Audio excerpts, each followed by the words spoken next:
conducted quite a number of industry immersion experience programs, and Jen's leading up that team today. And I also have with me Dave Thompson, who is also part of the project team for the industry immersion experience. And what an opportunity that COVID has given us to go online and promote industry through online resources. And I also would like to welcome Caitlin Ryan from the Rail Academy this afternoon, and we'll be handing over to her as one of the speakers in the room this afternoon. Amelia, would you like to move that slide for me? Because I'm not yet. Thank you very much. Fantastic. And I'd like to start the afternoon by respectfully acknowledging the Wurundjeri people of the Kulin Nation. We pay our respects to elders past and present, and of course the emerging leaders who are following in the footsteps of those who came before. And we thank them for the opportunity to conduct CEAB business on their lands. And we'd like to pay our respects to any elders who might be in the webinar here with us this afternoon. The Industry Immersion Program is funded by the Department of Education and Training and is part of the suite of initiatives under the Transforming Career Education agenda. And I'd really like to also introduce Stephanie Doyle from the department, who's with us this afternoon, and she's going to take over a little later in the webinar and talk about the exciting initiative of the My Career portfolio. I'd also like to just give a warm thanks to Leela Darville, who is Stephanie's program manager, and Leela has been a strong supporter of the reforms of career education, and we thank you both for your initiatives and your drive in ensuring that career education is at the top of the agenda in our secondary schools. The Industry Immersion Program is funded by the Department of Education and Training, and it provides an opportunity for students in years 7 and 10 in eligible Victorian government schools, primarily rural, remote, regional schools, schools with high disadvantaged cohorts, to engage in a range of industry immersion programs that perhaps they may not have been able to engage with because of the distance, because of their location. And the Department of Education and Training has engaged the CEAB to deliver this program. So pre-COVID, we were able to do it face-to-face, but now that we have COVID with us, we have now moved the program online. So we're really pleased to be able to engage with our industry partners, and there's a number of these webinars that are going to take place right across Term 4. And we'd also like to thank the Department of Education and Training, as Amelia said, for allowing us to use the Cisco WebEx platform today. And I think we'll just, next slide, I've just got to make sure that I've got, thank you. And I'll hand it over to Jen, who'll take us through a bit of the background of the program. Thanks, Jen. Thanks, Bernadette, and welcome to everybody who's made time to attend this webinar this afternoon. It's great to see so many career practitioners, teachers, and professionals in the room. So thanks, everybody, for joining us. So as Bernadette said, the Industry Immersion Experience program has been running since 2018, and it's provided thousands of students with the opportunity to get a hands-on feel for what it's like out in industry. But as we all know, COVID has changed the way things are operating at the moment. So what we've done is created a number of resources that schools, teachers and other professionals can use whilst working with students to explore the number of opportunities out in industry and get students thinking about where they fit and learning about different industries that they might want to consider for their future employment. So we're really hopeful that this suite of resources will be used by you as a career practitioner, by teachers in your school, and that students will have the chance to engage with the resources because there's lots of information in them and they're completely free to use. So you are able to access them very easily via our website. And I'll give you a little overview of what today's webinar will involve, and then I'll show you a quick snapshot of what the resources look like. So in today's webinar, we'll hear from our transport industry professionals. So as Bernadette said, we've got reps from the Rail Academy here. So Caitlin and Gordana will be speaking to you about all those opportunities for students in rail. We'll learn about a little bit more about the industry, hear a little bit of labour market information, and also learn about the courses associated with the rail industry that you can then present to your students who have that keen interest in the rail industry. We'll talk a little bit about the online resources that we've developed, and we'll hear from Steph from the Department of Education and Training, who will talk more about using the My Career portfolio with students at school.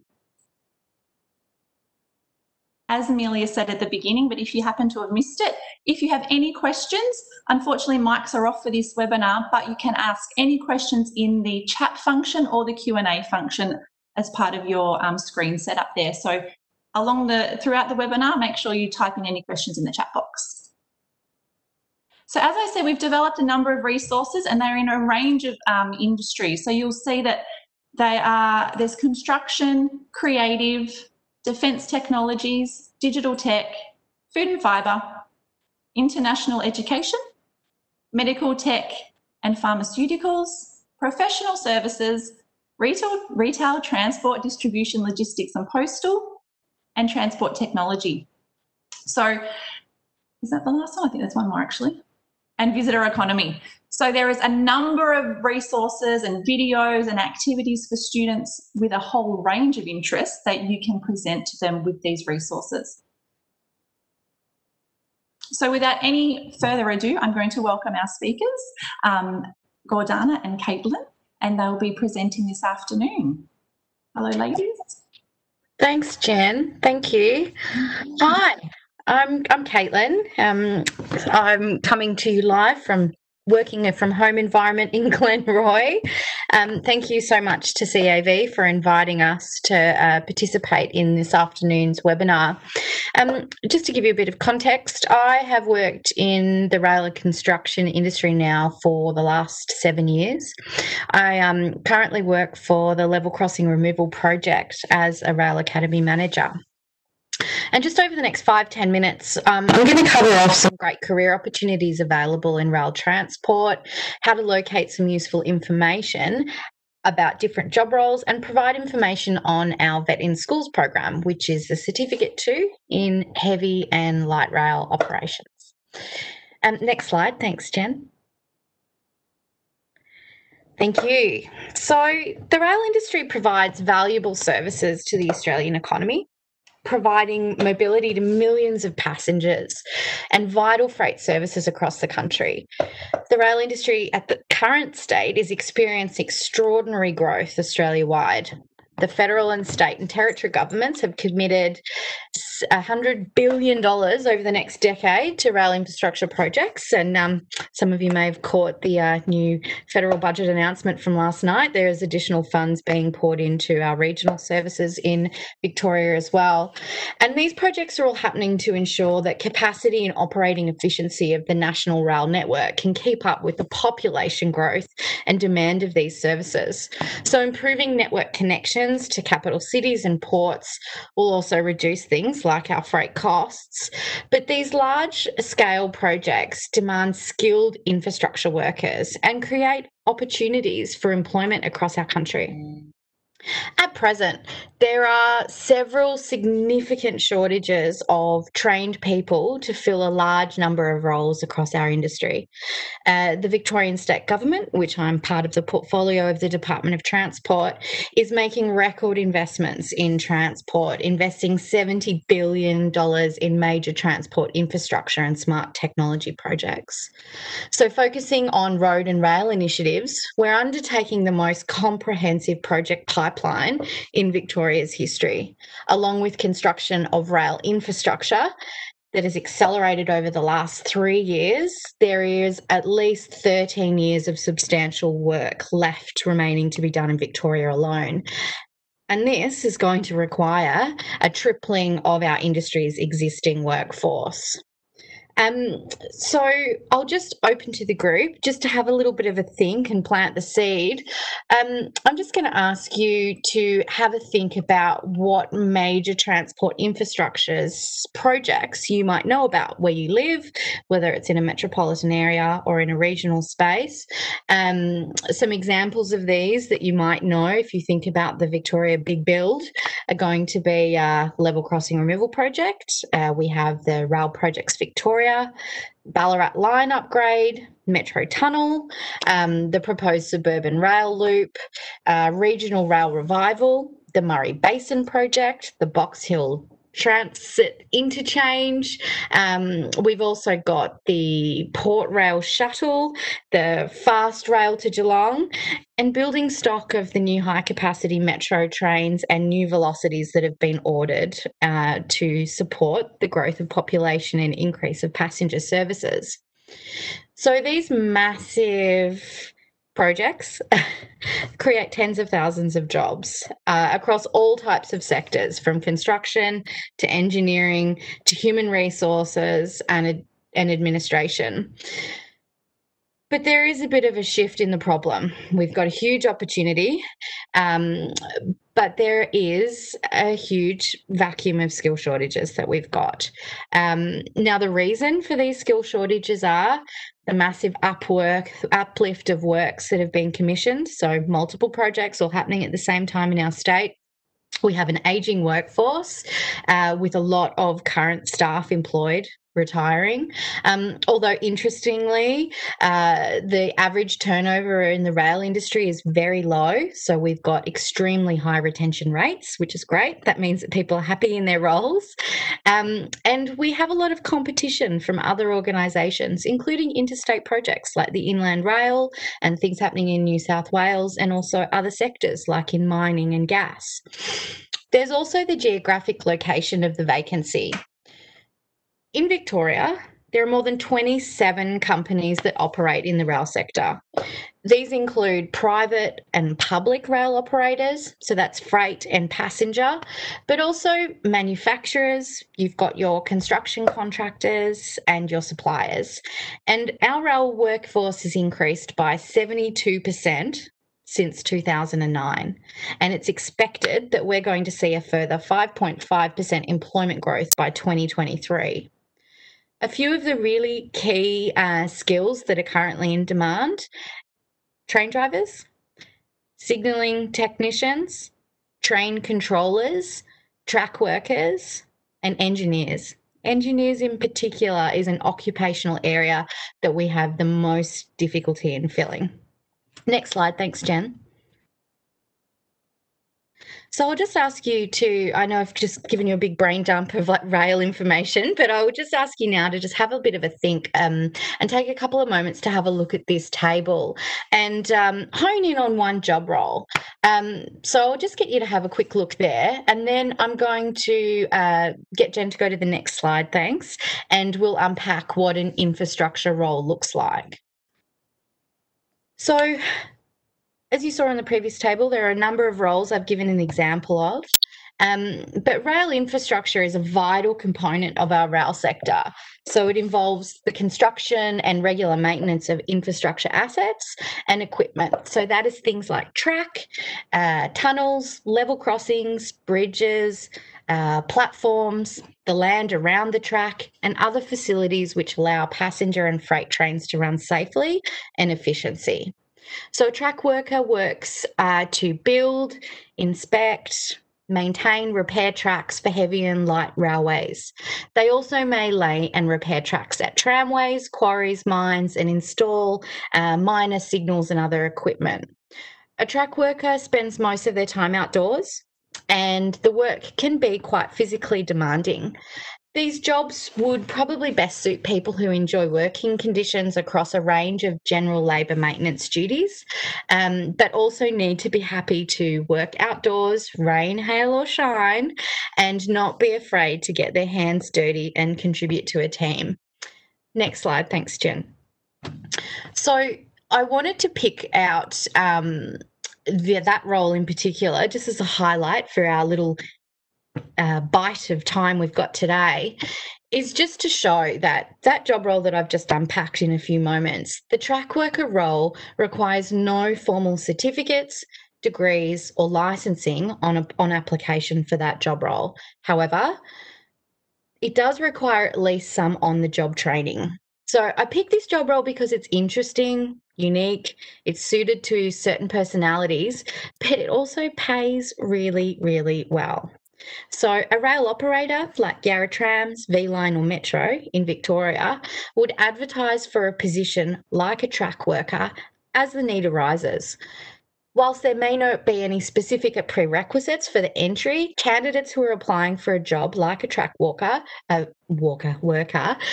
should and they would be required to go through an application process.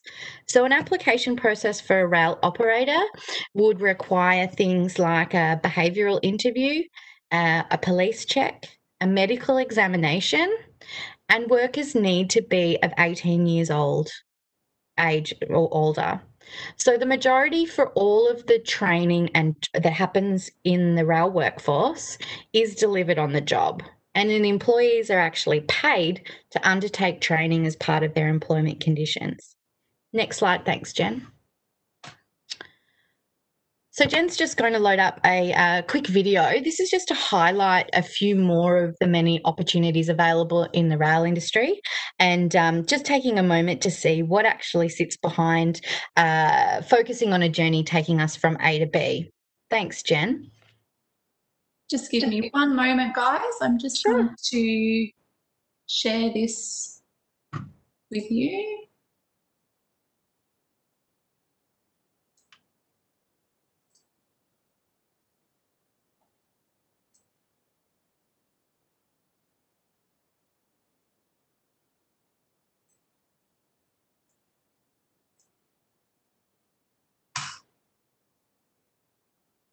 Okay. Gordana, can you give me a thumbs up if you can see the video? No, not yet. Yep, it's good, Jen.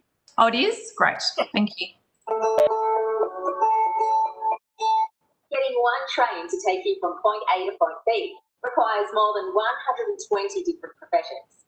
There are the people that you regularly see, station staff, train drivers and customer service officers, and people like me, the track workers. As a track worker, I'm responsible for doing the physical work of building and maintaining infrastructure assets and equipment, such as rail track, bridges, tunnels, platforms, level crossings, and I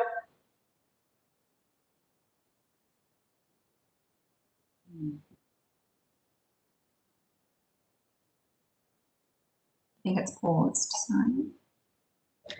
Not a problem, Jen. I wouldn't worry about it, darling. We can include the link in the follow-up email.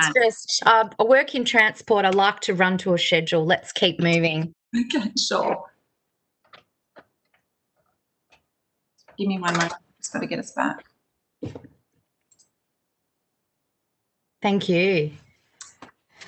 So, team, you can go and have a look at some of these resources we've got published on our Rail Academy website, as well as a number of resources that are downloadable from the Rail Academy website. We deliver a range of free professional development workshops for teachers, career coordinators, vet coordinators, and we hope that you'll find these resources useful when having career conversations with students about our industry. So we'll just go to the next slide. Thanks, Jen.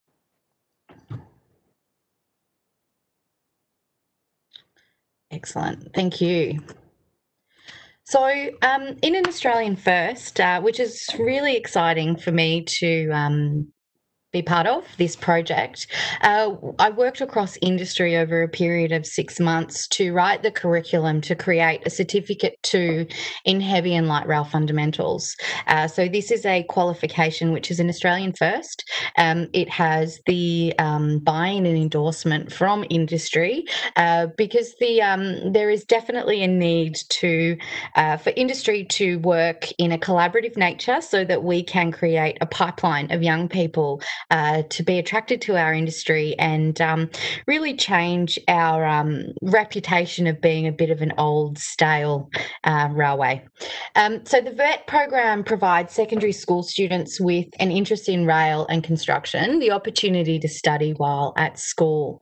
The course is aimed to students in Year 10 and 11 and is designed to encourage more secondary students to consider joining the rail industry after finishing school into an entry-level role, or consider further studies so that they can go on to achieve other aspirational dreams like engineering.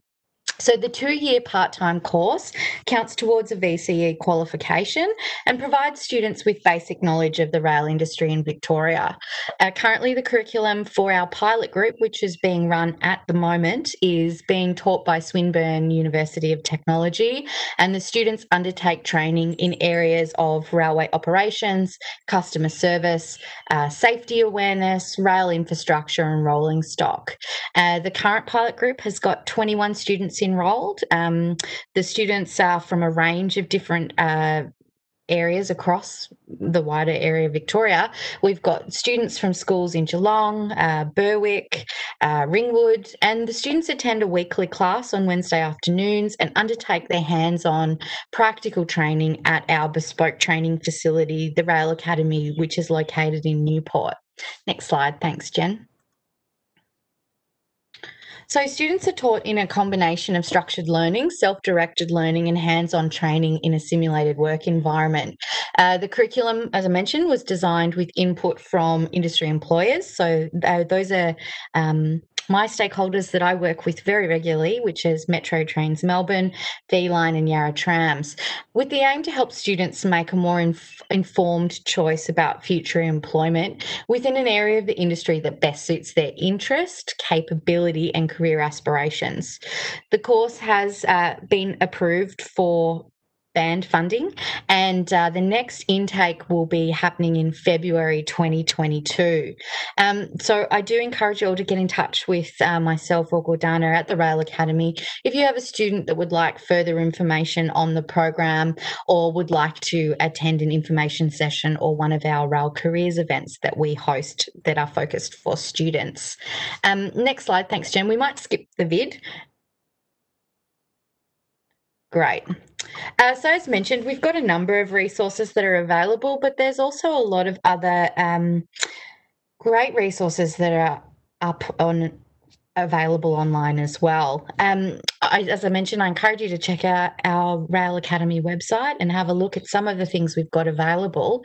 But I might just open up to see if we've got any questions on our final slide.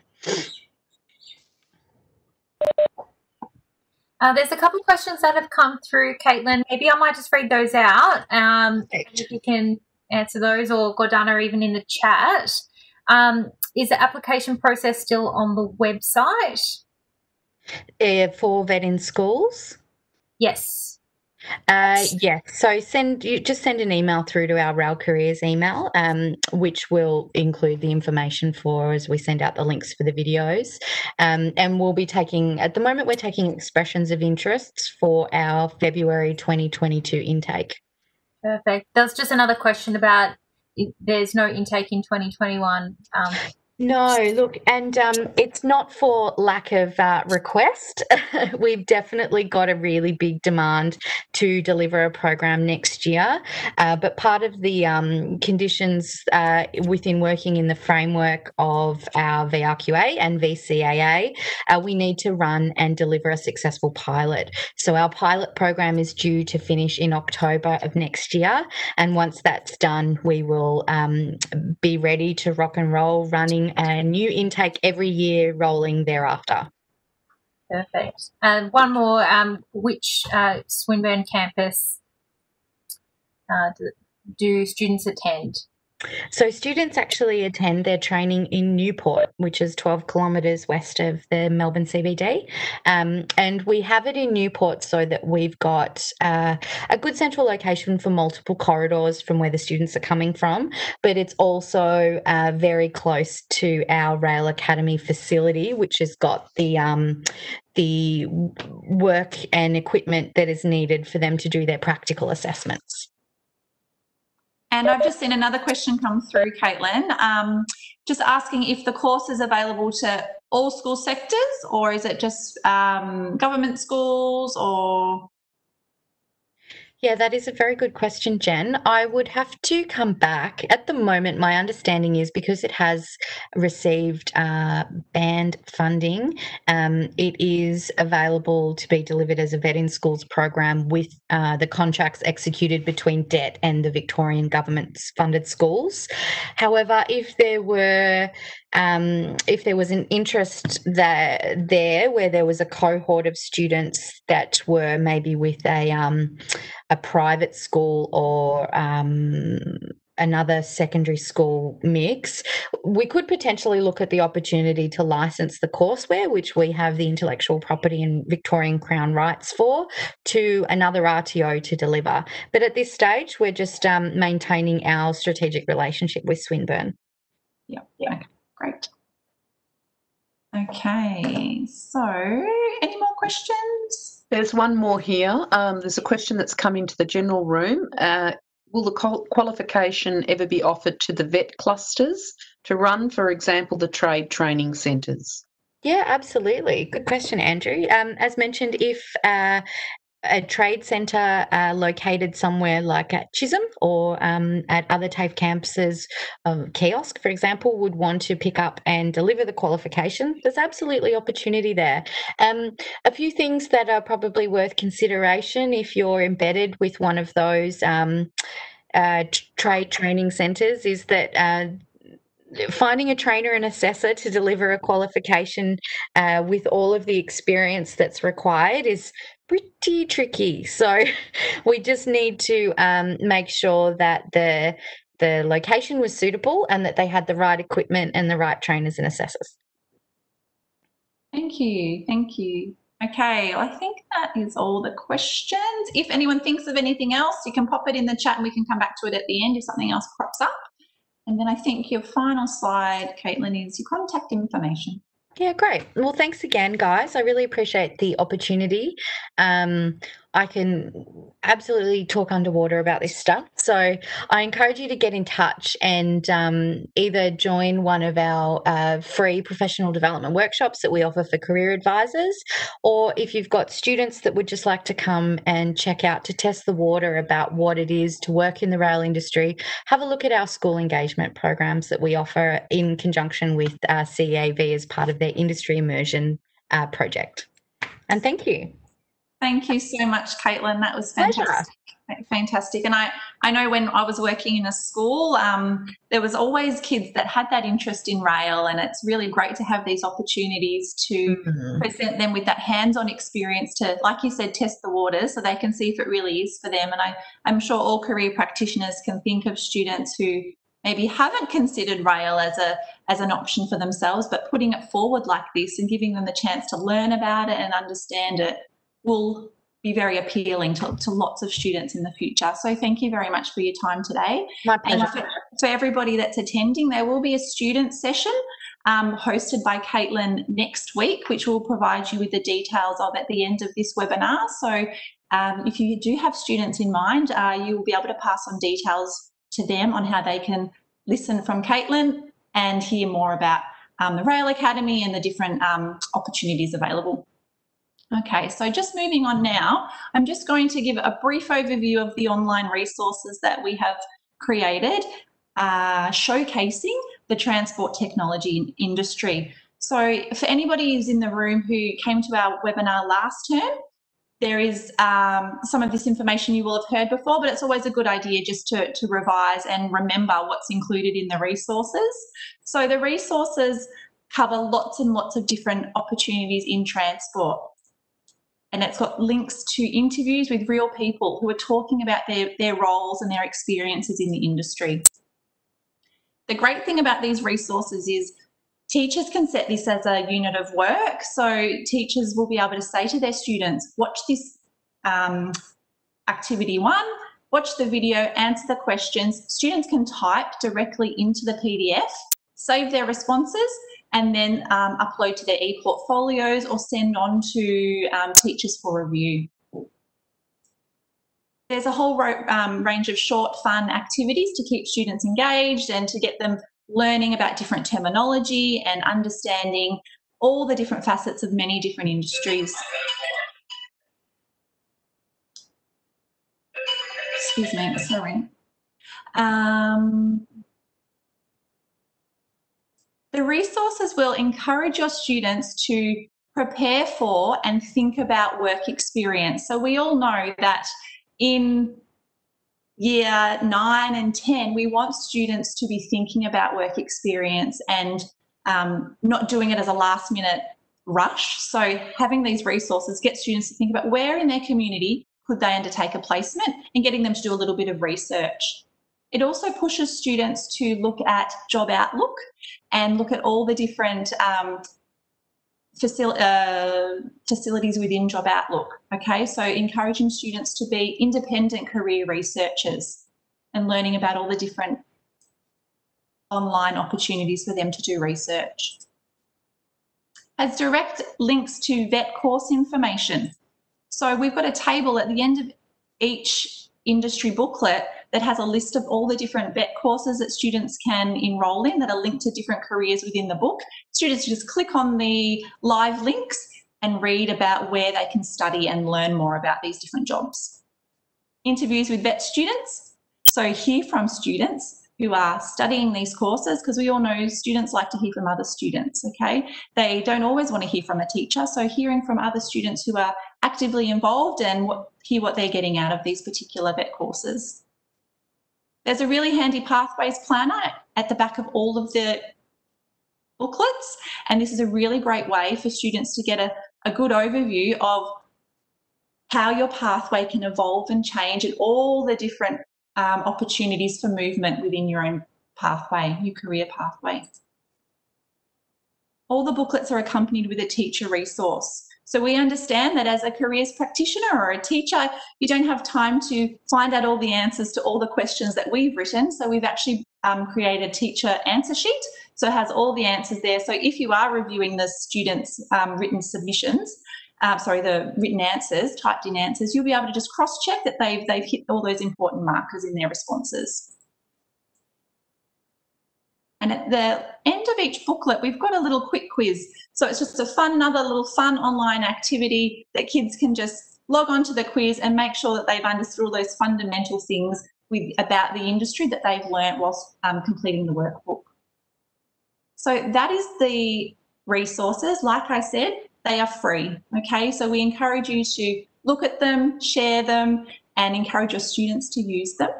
Now, I'm going to hand over to Steph Doyle from the Department of Education, who's going to explain how these resources can be uploaded to your My Career portfolio.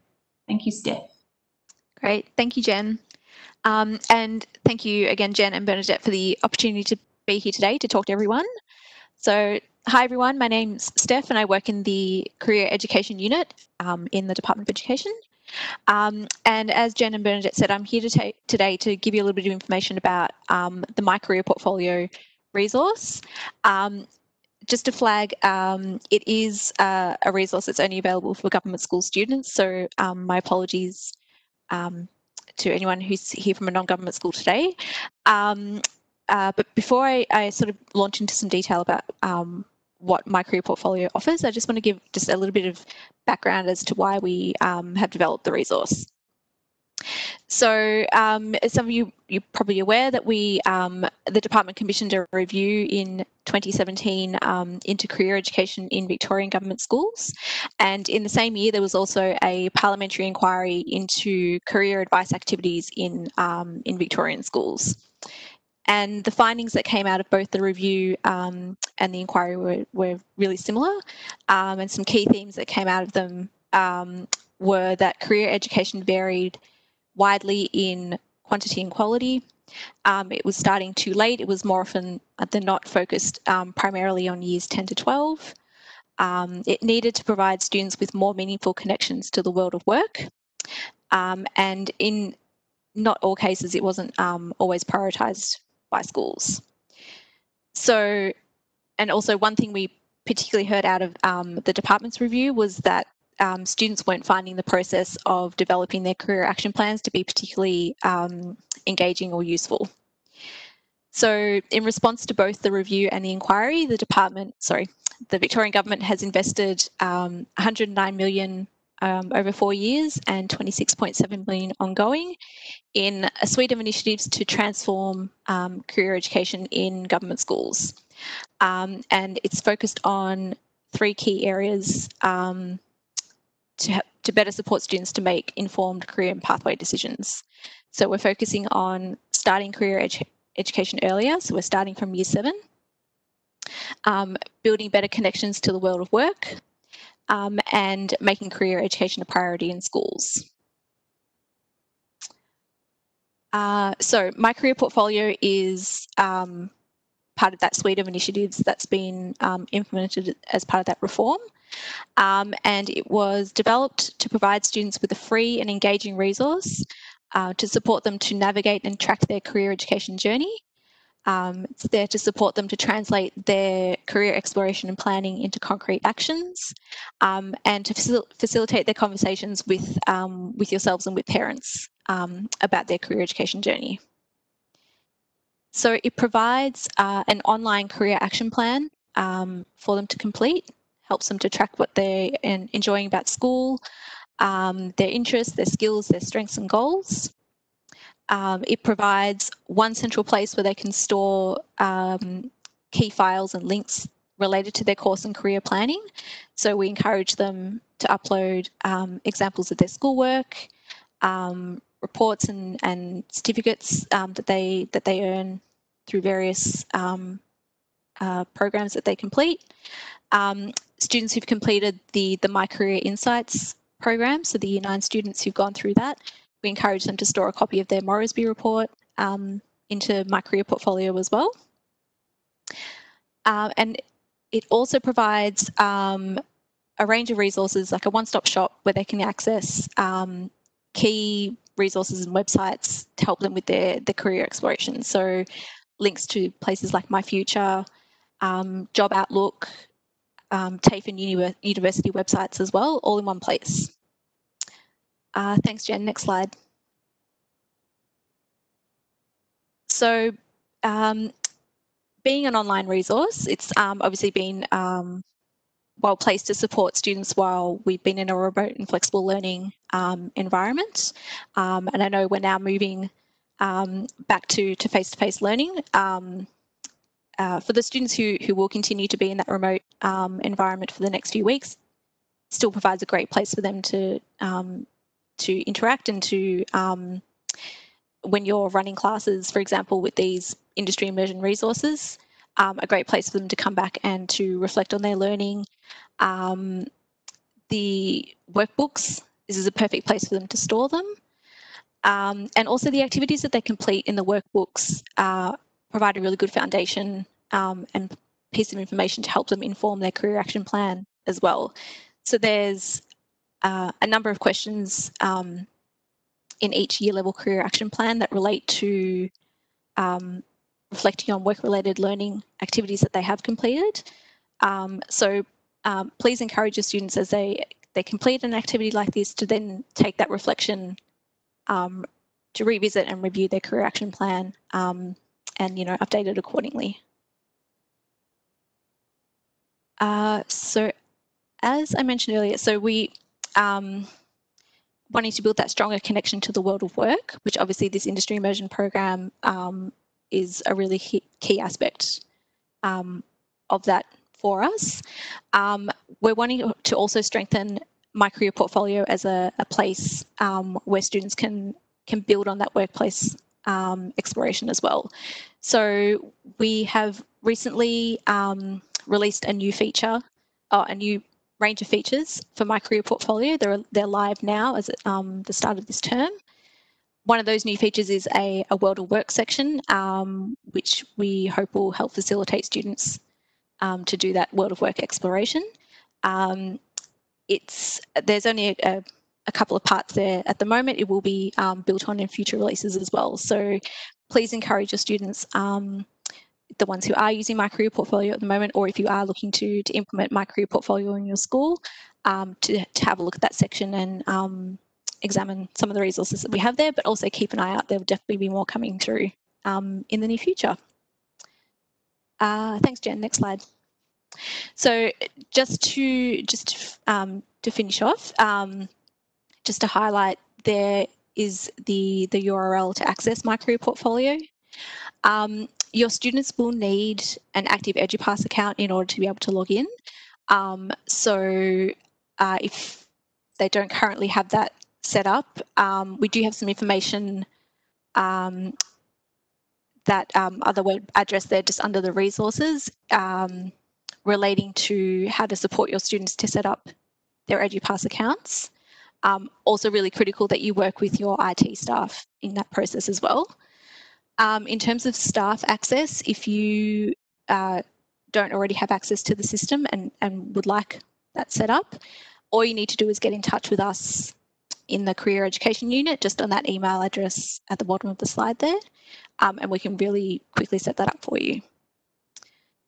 So I think that's all I have.